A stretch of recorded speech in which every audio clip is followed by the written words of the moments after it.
Assalamualaikum warahmatullahi wabarakatuh. Kembali lagi di channel Arzulul Racid. Oke teman-teman, pada kesempatan kali ini saya akan berbagi tips penyiraman atau teknik penyiraman anggrek bagi anggrek yang sudah dewasa ataupun anggrek yang sudah siap berbunga. Oke, kita mulai tutorialnya bagaimana. Tapi jangan lupa subscribe dulu guys, karena subscribe itu gratis.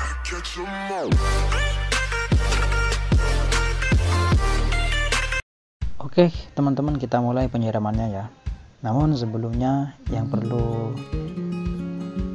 dipersiapkan adalah pertama greenhouse-nya juga harus ada, dan anggreknya terutama itu ya. Kemudian adanya alat-alat yang bisa digunakan untuk menyiram seperti sanyo, kemudian listriknya, kemudian selang, kemudian tempat penampungan airnya, dan juga airnya terpenuhi. Nah, syarat-syarat ini harus ada ya di dalam greenhouse Anda. Jika greenhouse-nya lumayan besar seperti ini. Kemudian jika semuanya sudah terpenuhi, maka yang paling penting adalah kesiapan diri, meliputi kesehatan dan keikhlasan. Karena tanpa keduanya, semua peralatan yang saya sebutkan tadi tidak akan pernah ada gunanya. Artinya tanpa adanya kesehatan kita tidak bisa menyiram. Kemudian tanpa ada keikhlasan, maka penyiraman tidak akan maksimal. Maka yang perlu dibutuhkan adalah ikhlas dalam menyiramnya, bahwa anggrek ini perlu kita rawat dan kita jaga kelestariannya. Oke, kita siram dengan pelan-pelan, penuh dengan perasaan, jangan barbar ya. Kenapa saya siramnya seperti ini? Yang saya siram adalah bagian medianya saja, karena untuk metode penyiraman, jika anggrek Anda dalam keadaan digantung seperti ini, maka Anda harus berdiri minimal 2 meter dan minimal 2 meter sampai 3 meter ya dari tempat bertemunya air dengan objek yang akan disiram, agar Anda tidak terkena cipratan airnya. Maka disiramnya dengan cara yang pelan-pelan, tapi juga diukur airnya, jangan terlalu banyak dan jangan terlalu sedikit, yang sedang-sedang saja. Disiram di bagian media dan akar, karena yang membutuhkan nutrisi dan menyerap air yaitu bagian akar.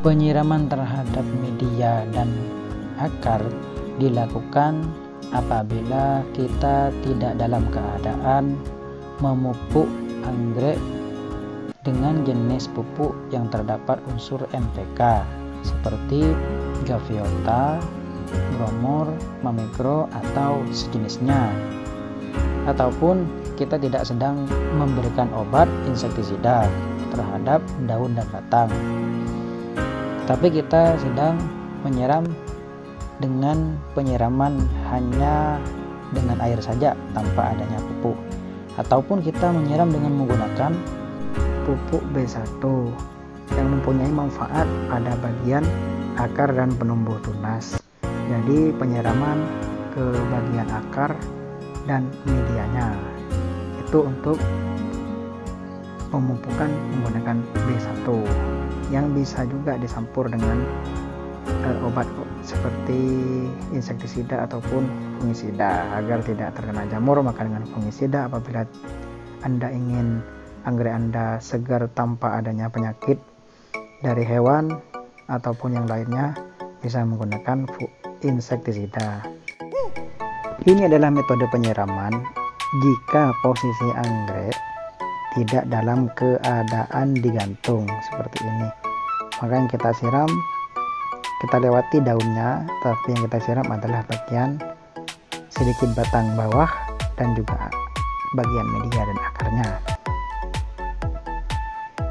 Kita lanjut pada penyiraman yang sudah siap bunga semuanya. Seperti ini ya cara penyiramannya. Jadi air mungkin bisa lumayan lebih besar seperti ini. Boleh. Kenapa boleh dengan metode penyiraman seperti ini? Karena anggrek yang disiram adalah kondisi sudah dewasa dan siap bunga. namun berbeda dengan anggrek yang ukurannya sedikit lebih kecil. Maka di ujung selang itu saya tekuk sedikit agar airnya tidak besar seperti yang ketika saya menyiram pada anggrek yang ukurannya dewasa ya. Dan jika posisi anggrek ditempel seperti ini, maka boleh kita siram dengan cara kita siramkan pada bagian media juga seperti ini ya. Meskipun kena daun, ini tidak akan ada masalah karena daunnya mengarah ke bawah.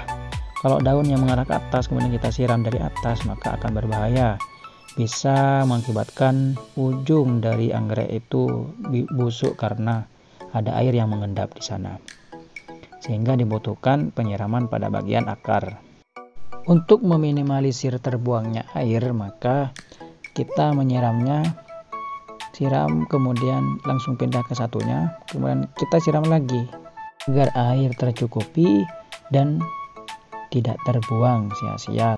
Sehingga kita perlu penyiraman dengan menggunakan teknik dan tidak asal-asalan ya. Saya rasa cukup untuk video kali ini ya, semoga bermanfaat. Apabila kalian ingin bertanya, maka taruh di kolom komentar. Kemudian apabila ada ketidaksamaan antara metode yang kalian terapkan di kebun kalian masing-masing, mohon kita juga saling share dan saling berbagi pengetahuan. Oke, sekian dulu dari saya. Wassalamualaikum warahmatullahi wabarakatuh.